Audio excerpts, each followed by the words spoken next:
Se o seu pijama não se tornou a sua roupa favorita, você não viveu essa quarentena direito. O uso do pijama ou das camisolas, das roupas de dormir dentro de casa para fazer outras atividades que não somente dormir, não é uma coisa nova que veio com essa pandemia. Muitas pessoas já estão acostumadas a usar somente pijama ou essas roupas de dormir enquanto elas estão em casa. Isso também não é de agora. No Brasil colonial, as mulheres, principalmente, porque as mulheres elas não podiam sair sem estar acompanhadas de um homem, ficavam muito tempo em casa fazendo os trabalhos diversos domésticos. E a roupa que elas usavam para ficar em casa eram justamente camisolas leves de algodão que chegavam a ser transparentes. Muitos viajantes europeus narram em seus diários de viagem que as mulheres elas usavam essas roupas que chegavam a ser até escandalosas para eles, na visão deles, porque elas chegavam a ser transparentes. Isso durou até mais ou menos a vinda da família real para o Brasil, porque antes disso a nossa cultura, a nossa maneira de se portar e de se vestir e até mesmo as ruas tinham muita influência da cultura árabe. As mulheres, quando elas saíam para as ruas, até mesmo os homens, eles usavam véus ou roupas que cobriam o corpo e o rosto para se proteger do sol. Com a vinda da família real, houve uma tentativa de europeizar, principalmente a capital, Rio de Janeiro,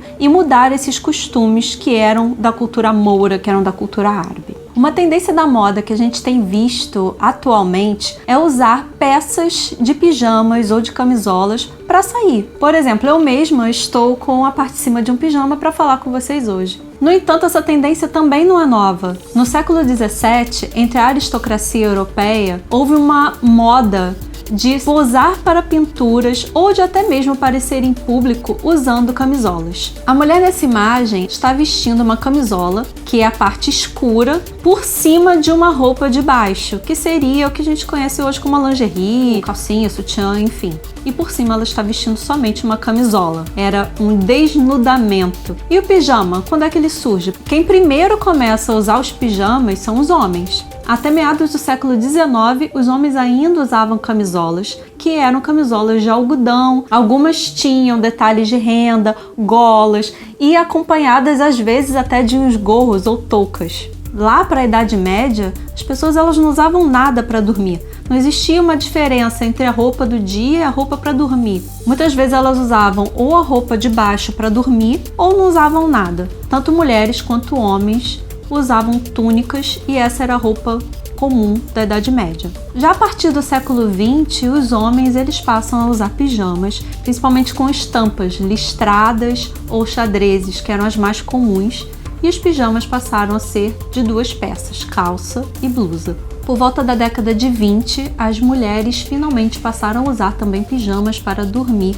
Ainda nessa mesma época, atribui-se a Coco Chanel o design dos pijamas de praia. A Chanel é conhecida por ter sido uma visionária no sentido de adaptar peças do guarda-roupa masculino para o guarda-roupa feminino. Ao observar as roupas dos marinheiros, desenvolveu uma roupa mais confortável para as mulheres usarem quando elas fossem à praia, que são os pijamas de praia, que entraram muito em voga nos anos 30, na década seguinte. Não significa que fossem exatamente pijamas, mas eles eram inspirados tanto na roupa dos marinheiros, mas também no design de um pijama comum. Eram roupas confortáveis que as mulheres poderiam ir para a praia com tecidos leves.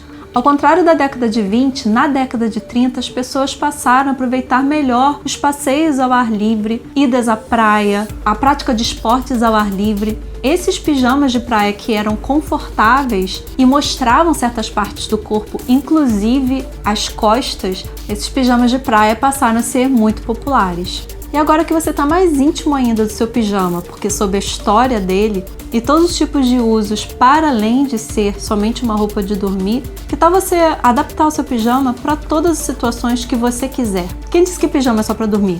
Quem disse que camisola é só coisa de mulher? Quem define isso? O ato de se vestir pode ser muito mais libertador do que você pensa.